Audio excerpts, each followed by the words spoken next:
Hello students, power electronics के इस lecture series में आप लोगों का स्वागत है। जैसा कि हम लोगों ने पहले जो है पावर इलेक्ट्रॉनिक्स के कुछ टॉपिक जो है वो कवर किया है, आज जो हम टॉपिक कवर करेंगे दैट इज़ एसएमपीएस के बारे में आप लोगों ने बहुत ही सुना होगा। वैसे बच्चे जो पावर इलेक्ट्रॉनिक्स से नहीं भी जुड़े हुए हैं या फिर जो इंजीनियरिंग से नहीं भी जुड़े हुए हैं, अगर कंप्यूटर का यूज करते हैं तो एसएमपीएस जो है वो जानते हैं, एसएमपीएस समझते हैं कि क्या होता है, उनका क्या रोल है। तो आज का जो हमारा स्लॉट है पावर इलेक्ट्रॉनिक्स में, उसमें हम बेसिक ऑफ एसएमपीएस जो है उसका स्टडी करेंगे। देखिए, हमारे पास बहुत सारा डिवाइसेस था जिसमें हम एसी इनपुट देते थे, डीसी आउटपुट मिलता था, या फिर डीसी इनपुट देते थे, हमको एसी आउटपुट मिलता था। लेकिन एक ऐसे डिवाइस का हम बहुत समय से जो है वो एक ऐसे डिवाइस का जो है मार्केट में जो है वो डिमांड था, जिसमें हम एसी दें या फिर डीसी दें, कोई भी इनपुट दें, हमको जो है डीसी आउटपुट ही मिले, और जो आउटपुट मिले वो हमारे डिजायर्ड लेवल का हो। मतलब हम जैसा जिस लेवल का हम आउटपुट चाह रहे हैं, जिस लेवल का हमारा सप्लाई है, हम उसी लेवल का जो है आउटपुट चाह रहे थे। तो इस प्रॉब्लम को जो है सॉल्व किया एसएमपीएस एक ऐसा पहले तो इसका फुल फॉर्म आप समझ लीजिए, बहुत सारे बच्चे इसके फुल फॉर्म में भी कंफ्यूज होते हैं। SMPS stands for switch mode power supply. आप अगर आप पीसी यूज करते हैं तो आप समझ रहे हैं एसएमपीएस किस तरह का होता है। यहाँ एक डायग्राम भी आप लोगों के लिए जो है एक रियलिस्टिक डायग्राम जो है वो बना हुआ है। एसएमपीएस कुछ इस तरह का ही होता है, आप अपने सिस्टम में ज़रूर लगा हुआ देखे होंगे। अब समझिए बातों को कि एसएमपीएस जो है, SMPS stands for switch mode power supply. ठीक है। अब जैसा कि मैंने आपको बताया पहले कि बहुत समय से ऐसे डिवाइस का जो है मार्केट में डिमांड था जो कि एसी या फिर डीसी सिग्नल दोनों एज ए इनपुट ले सके, एक बार में एक ही ले, या तो एसी ले या फिर डीसी ले, दोनों को इनपुट में ले करके, लेकिन जो आउटपुट दे वो डीसी, डिजायर्ड आउटपुट जो हमको डीसी में चाहिए था वही दे। तो एसएमपीएस का मेनली रोल जो है वो यही है। It is a device. अगर हमसे कहा जाए कि व्हाट इज एसएमपीएस, तो SMPS stands for switch mode power supply. It is a device which convert the alternating current or direct current signal into the regulated DC output। मतलब एक ऐसा device जो कि एसी या फिर डीसी सिग्नल को ले, और एसी या डीसी सिग्नल जो है वो एज ए इनपुट आए, और जिसका आउटपुट जो हो वो रेगुलेटेड डीसी आउटपुट ही हो। एक सिंपल जो है स्लॉट आपको यहाँ बना हुआ है, देखिए ये एसएमपीएस है। यहाँ से हम एसी या डीसी इसको एज ए इनपुट हम प्रोवाइड कर रहे हैं। एक बार में या तो एसी जाएगा या फिर डीसी जाएगा। ठीक है, हम या तो एसी डीसी इनपुट इसको प्रोवाइड कर रहे हैं, और जो आउटपुट से हमको सिग्नल मिल रहा है that is regulated DC output. ये रेगुलेटेड डीसी आउटपुट जो है हमको यहाँ पे अवेलेबल हो रहा है। तो आप चाहे तो इसको नोट डाउन भी कर ले। That means it is a device which convert AC और DC signal into a regulated DC output. एक सिंप्लीफाइड जो है ब्लॉक डायग्राम जो है दिया हुआ है, जिसमें इनपुट जो है वो AC DC आ रहा है, और जो आउटपुट है वो रेगुलेटेड DC आउटपुट है। इसके साथ साथ जो है ये समझने वाली बात है कि जो हमारा एसएमपीएस है, it always functions at higher frequency. ये जो है हमेशा जो है काम करेगा, हाई फ्रीक्वेंसी पर ही काम करेगा, जिसके लिए जब हम लोग एसएमपीएस का ब्लॉक डायग्राम हम लोग अंदर का देखेंगे तो इसके लिए जो है एक स्पेशल स्विच जो है, इलेक्ट्रॉनिक स्विच जो है वो इंस्टॉल किया जाता है एसएमपीएस के अंदर, जिसका मेन फंक्शन यही है कि जो हमारा एसएमपीएस है, it always function at higher frequency for which high frequency switch is also attached। अभी इस डायग्राम में आपको ये नहीं दिखाई देगा। अब जब इसके बाद हम लोग नेक्स्ट डायग्राम पे मूव करेंगे तो देखिए, आप बहुत ध्यान से देखिए, this is the simplified block diagram of SMPS। ठीक है, SMPS का simplified block diagram, this is only simplified. जब कॉम्प्लेक्स डायग्राम पे हम लोग जाएंगे तो उसमें और डिटेल से हम लोग पढ़ेंगे, लेकिन आप समझिए कि this is the simplified block diagram of SMPS। It consist of rectifier. आप देख ले, दिस इज रेक्टिफायर, ये एक रेक्टिफायर है, और रेक्टिफायर के साथ जो है आप देखें, रेक्टिफायर से इनपुट आ रहा है। अभी हम लोग एक एक करके सब चीज़ के बारे में पढ़ेंगे। रेक्टिफायर से इलेक्ट्रॉनिक स्विच में जा रहा है, इलेक्ट्रॉनिक स्विच से जो है आपका PWM pulse width modulation inverter जो है वो कनेक्टेड है, एंड अगेन जो है फिल्टर तक जो है ये आउटपुट, फिल्टर में जो है ये इलेक्ट्रॉनिक स्विच अपना आउटपुट दे रहा है, और फिल्टर से जो फाइनली हमको आउटपुट मिल रहा है, this is regulated DC output. ये रेगुलेटेड DC आउटपुट है। तो अब हम लोग जो है समझते हैं कि आखिर ये है क्या। तो सबसे पहले आप समझ ले, this is the simple block diagram of SMPS। This is the simple block diagram of SMPS, simple block diagram. It consist of rectifier, electronic switch, PWM inverter and filter. देखिए, रेक्टिफायर हमको पता है, हम रेक्टिफायर एक ऐसा device है जिसमें हम जब AC इनपुट देते हैं तो वो AC इनपुट को जो है DC आउटपुट में कन्वर्ट कर देता है। यहाँ से जो है DC आउटपुट में कन्वर्ट हो जाएगा। मतलब यहाँ भी जो फंक्शन है अपना रेक्टिफायर का, वो ऑलमोस्ट सेम है। हम इस टर्मिनल से, इस पार्ट से जो है AC इनपुट प्रोवाइड कर रहे हैं, यहाँ से AC इनपुट जो है आपके रेक्टिफायर में जा रहा है, और जो रेक्टिफायर है, रेक्टिफायर का जो आउटपुट हमको यहाँ पे मिलेगा, इस वाले पार्ट पे जो आउटपुट मिलेगा, दैट इज DC। लेकिन ये DC आउटपुट मिलेगा, लेकिन this DC output is what? This is unregulated DC output. This is unregulated DC output.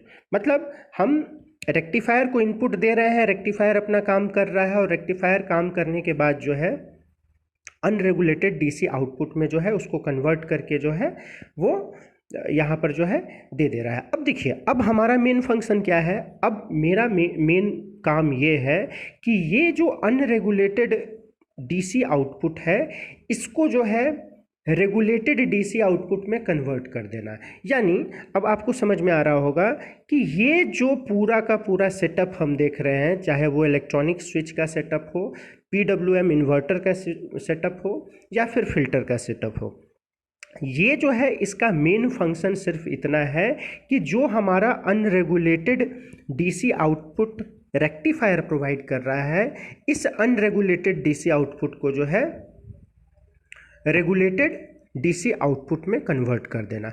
अब देखिए, यहाँ पर जो मेन फंक्शन है, मेन फंक्शन इस PWM इन्वर्टर का है। दिस PWM इन्वर्टर ये बहुत ही इम्पोर्टेंट रोल जो है पे करता है अनरेगुलेटेड सिग्नल को रेगुलेटेड DC सिग्नल में कन्वर्ट करने के लिए। देखिए, ये जो अपना PWM इन्वर्टर है, ये जो है पल्स विड्थ मॉड्यूलेशन इन्वर्टर इसका नाम है पूरा। ये जो है पल्स जनरेट करके जो है आपको इलेक्ट्रॉनिक स्विच को प्रोवाइड करेगा। पल्स कैसा होगा? इस तरह का पल्स होगा, इस तरह का पल्स होगा। ये पल्स जनरेट करके जो है वो इलेक्ट्रॉनिक स्विच को प्रोवाइड करेगा। अब देखिए, ये जो आपका इलेक्ट्रॉनिक स्विच है, मैंने आपको बताया था कि इलेक्ट्रॉनिक स्विच जो है हाई फ्रिक्वेंसी पे ऑपरेशन में जो है ये मदद करता है।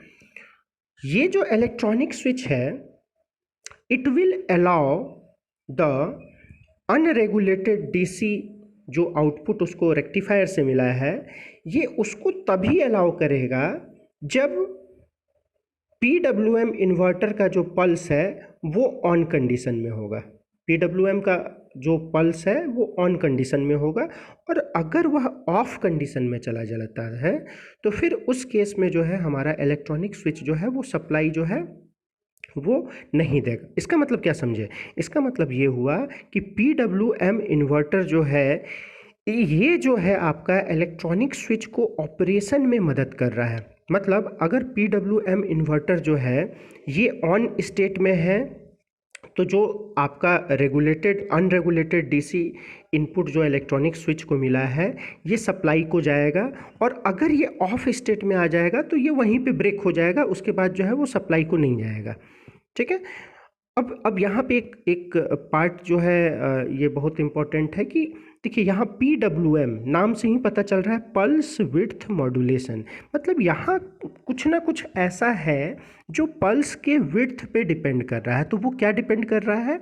दैट डिपेंड्स द स्विचिंग और working of the electronic switch. Electronic switch जो है वो तब काम करेगा जब पल्स का विड्थ जो है वो ज़्यादा रहेगा या फिर ऑन स्टेट में रहेगा। अगर ऑन स्टेट में है तो पल्स जो है वो अलाउ होगा कि वो पास करे। अगर वो ऑफ स्टेट में आ जाता है तो पल्स जो है वो उसी समय ब्रेक कर जाएगा। पल्स जो हमारा अनरेगुलेटेड डीसी आउटपुट उस समय जो है वो सप्लाई में नहीं आएगा। हम लोग आगे जो है जब टाइमिंग डायग्राम देखेंगे तो और अच्छे से इस चीज़ को समझेंगे।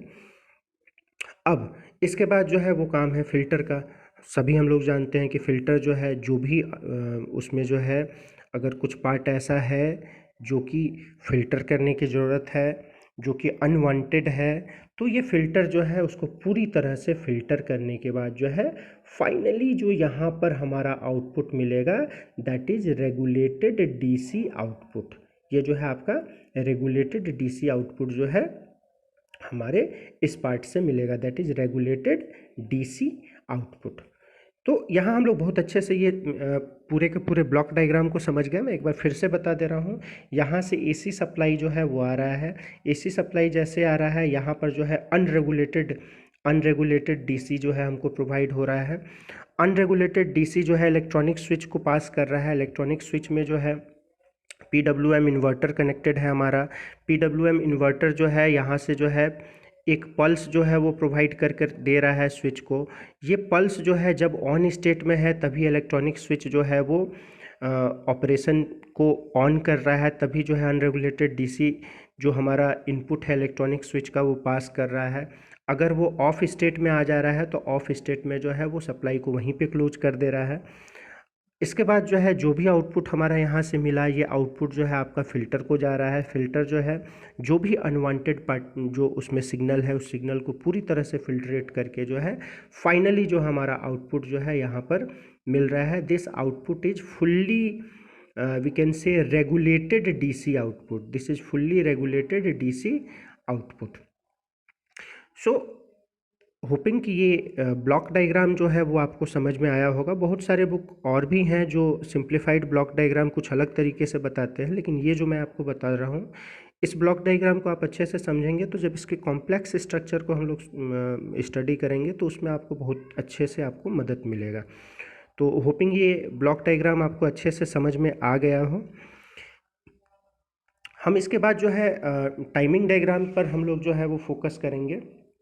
तो टाइमिंग डायग्राम अगर हमको समझना है तो आपको PWM इन्वर्टर जो है इसका रोल जो है बहुत अच्छे से पता होना चाहिए। PWM इन्वर्टर का रोल अगर आप अच्छे से जानेंगे तभी जो है आपको पता चलेगा कि सिग्नल कैसे पास कर रहा है और कैसे वो फिल्टर तक जो है वो क्रॉस कर रहा है। तो अब हम लोग जो है सीधा जो है अब चलते हैं, एक बार नोटिस करते हैं कि इसका टाइमिंग डायग्राम कैसा है और आउटपुट जो होगा आउटपुट का जो है वो किस तरह से क्या रोल होगा हमारे पूरे सेटअप में।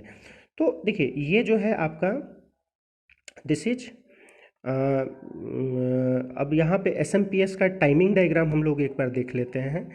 तो देखिए यहाँ एक्सिस बना हुआ है, ये आपका एक्सिस है। इस एक्सिस पे हम लोग जो है टाइम ले लेते हैं, इस एक्सिस पे टाइम हम लोग ले रहे हैं। अब देखिए हम सबसे पहले एक रेफरेंस वोल्टेज ले लेते हैं, जो हम मान लेते हैं कि रेफरेंस वोल्टेज हमारा जो है वो एक रेफरेंस वोल्टेज जो हमको मिला वो ये है reference voltage. This is reference voltage.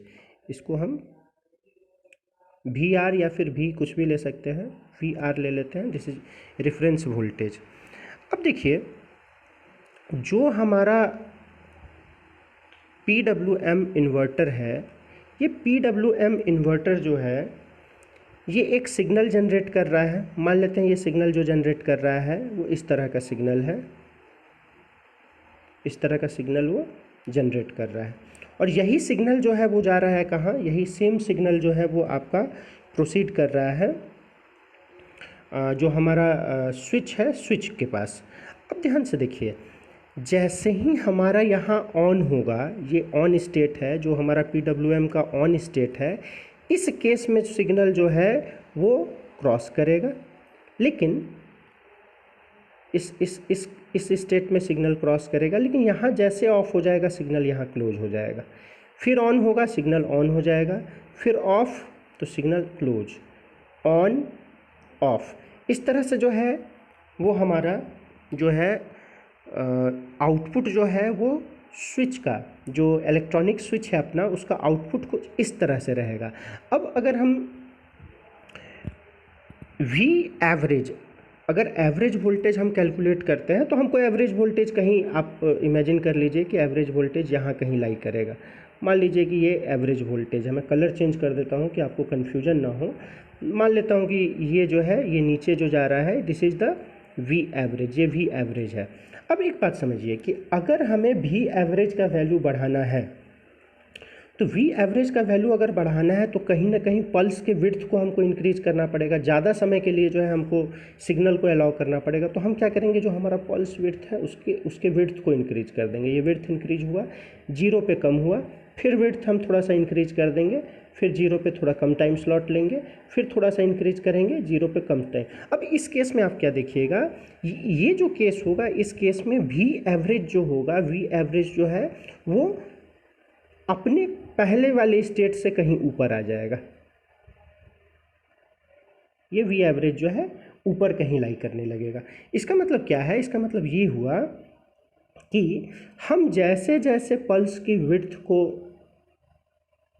बढ़ाएंगे या घटाएंगे, V एवरेज का वैल्यू जो है वो उसी हिसाब से जो है वो बढ़ता या फिर घटता रहेगा।